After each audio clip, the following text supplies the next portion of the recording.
Hello and welcome to the video. This is a video all about compasses and Ardupilot. Now this is a GPS and compass unit, the kind of thing that you're probably going to see in lots of videos and places like YouTube and other spots. This has a GPS and also a compass unit in it. Now, having a properly calibrated compass well away from any interference on an Ardupilot model is essential in my humble opinion. Although you can set up Ardupilot models, whether that's a quad, a plane, a wing or a VTOL system without a compass and use other ways to do it, my advice would be a properly set up compass away from interference is essential if you're going to put an Ardupilot system together. I'm going to go through this, why that is, some of the pro tips, some of my thoughts about things like Compass MOT that you may have heard about. If you haven't, I'll explain what that is and why I'm not a fan of it, and then show you my tip to make sure that whenever I put a compass on an Ardupilot model, it's always in the right place and it always works flawlessly. So how do you know if your compass is a problem? Well, Ardupilot is actually really good and will tell you that the compass is a problem when it boots up, if it isn't properly calibrated or if it's being affected by something else. But when you're flying, particularly in a quad, it's really easy to check. All you do is you put it into a loiter mode where it just sits in the sky. If the compass is working okay, then it'll just sit there. It might wander about very gently, unless you've got something like an optical flow or something at the bottom. If, however, it starts to fly like this, then that is called toilet bowling. Yep.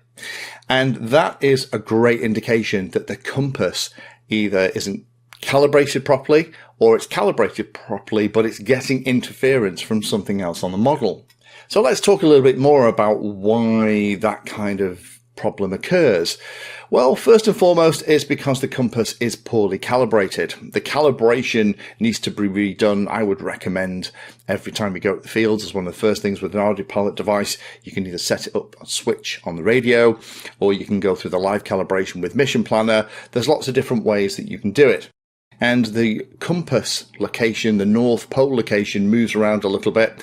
And also things might change on the model too. So it's just good practice, in my humble opinion, if you're flying Ardupilot regularly, is as your first job at the field, just do your compass calibration out away from any stray magnetic fields, any lumps of metal, and then you'll get a great compass calibration. I'll talk about the different ways to do it. I tend to just use the live calibration that's part of the setup videos that you've seen me do loads and loads of time here on the channel before. The second thing that is the big problem that I see an awful lot is that there is a lot of current, electrical current flowing around the wires inside a quad, but also in some of the larger wings.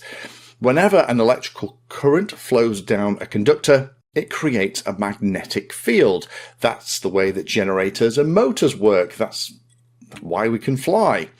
However, that also means that those little magnetic fields that be created, not only in the flight controller and the wires to and from the battery, but actually in the battery itself, can grow to a size where they can actually start to affect the compass in flight. So you might have an issue where at low throttle values, the compass seems to be okay, but when you're pushing the model or pulling more electrical current, the compass unit seems to get really, really unhappy. That's usually a big sign that what's happening is something else on the model is creating enough magnetic field to upset the compass and pull the reading off what it should be. So if you are getting errors that the compass has a problem, or you're trying to position a multi-rotor in the sky and it is doing that toilet bowling thing where it looks like it's being flushed down the loo, then it's time to have a look at what's going on. A couple of things that I would recommend that you do. First and foremost, I'd recommend that you confirm that the Ardupilot system is using the external compass. Now, I've got a compass here on the back of this helicopter that I'm playing with at the moment, and we can see when we go into the settings in Mission Planner which one is the external compass. It actually tells us that. Personally, I tend to order it so that that external compass is at the top of the list, and also potentially disable the internal compass inside something like the flight controller too, because that one is potentially going to be a lot nearer to all those power systems and potentially going to be more influenced by those stray magnetic fields. And that is why you'll find that sometimes when you're looking at multi-rotors with Ardupilot, These kind of things are stuck on top of a great big whacking mast, and that is to get the GPS compass unit far enough away from all those stray magnetic fields so that it always has a beautiful, clear heading. You can also, you probably spotted on that helicopter that the compass unit is actually mounted backwards.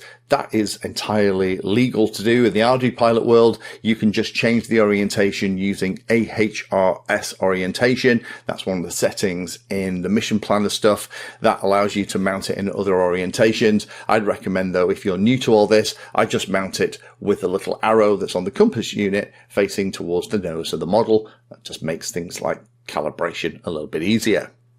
So there's a couple of things to do if you find that you can calibrate the compass okay on the desk, but when you go out to fly, you still have issues. One of the things you can do is use a utility or a process called Compassmot. And what Compassmot does is it maps the amount of current that's flowing through the system and then tries to build a table to offset the way that the compass is being pulled around so it can apply that as you're flying. Now, in my humble opinion, Compassmot is not a great way to do it. Why?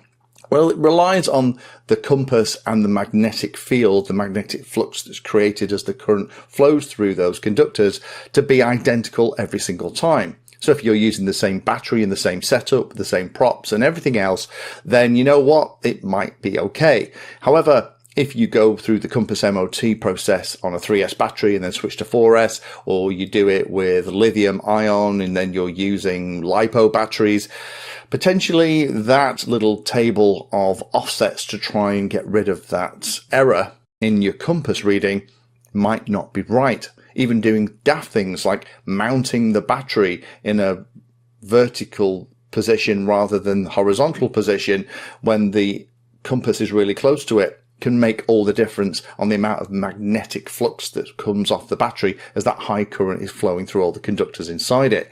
So personally, I wouldn't recommend using Compassmot. My top tip with this is that distance is your friend. The further away you can mount the compass from all of those potential places that are going to interfere with it, the better. And that's just not the electrical current flowing through the wires, the power distribution board.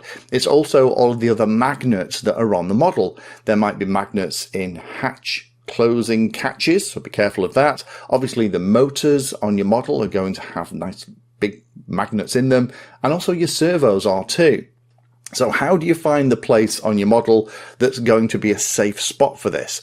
Well, on most multi-rotors, you'll find that these kind of things come with a great big mast, as we've already talked about. Stick it on top of the mast, it's usually going to be enough. Kind of separation of 5-6 inches is usually enough to get it far enough away from any little magnetic fields that are created by the current flowing around for this to be safe.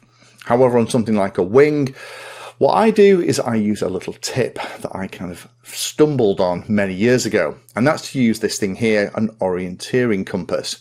And this is the kind of thing you can pick up relatively cheap and easily. And what you can do is you can move it along the model, whether this is a wing, a plane, a VTOL, or even a quadcopter, and find out where on the model the indicator isn't deflected. And you can see here that as I move it over the inbuilt servo in the wing, it gets pulled all over the place. Finding a spot where there isn't any stray magnetic fields from things like the magnets in the motors and the servos is a great start. However, to confirm that is the best place for it, what I would do is I would lock the model down, run it up, run the throttle at something like 50-60%, and just see if that magnetically safe place that you've identified that the compass can go into on your model is still that, and that there isn't any magnetic fields being created now the electricity is whizzing around the model that's going to interfere with it. By doing it that way, I never ever have any issues with how my compass is set up. So my advice after doing this for many years is don't bother with all the Compassmot stuff. Go through the live calibration, make sure it's calibrated properly, and get into the habit of doing a calibration as the first job when you get to the field if you haven't flown the model in a little while. And if the compass calibration works perfectly, the system arms, but it still exhibits that weird behavior, then it's probably time to have a look at where you've put the compass. It's probably too close to something else on the model. Thank you for watching my video. Check out the playlist, and adding Painless 360 to your search terms will help you find my content. If you haven't done so already, please hit the like and subscribe button. It helps a lot. You can support the time I spend here answering questions and helping others by using the links in the video description.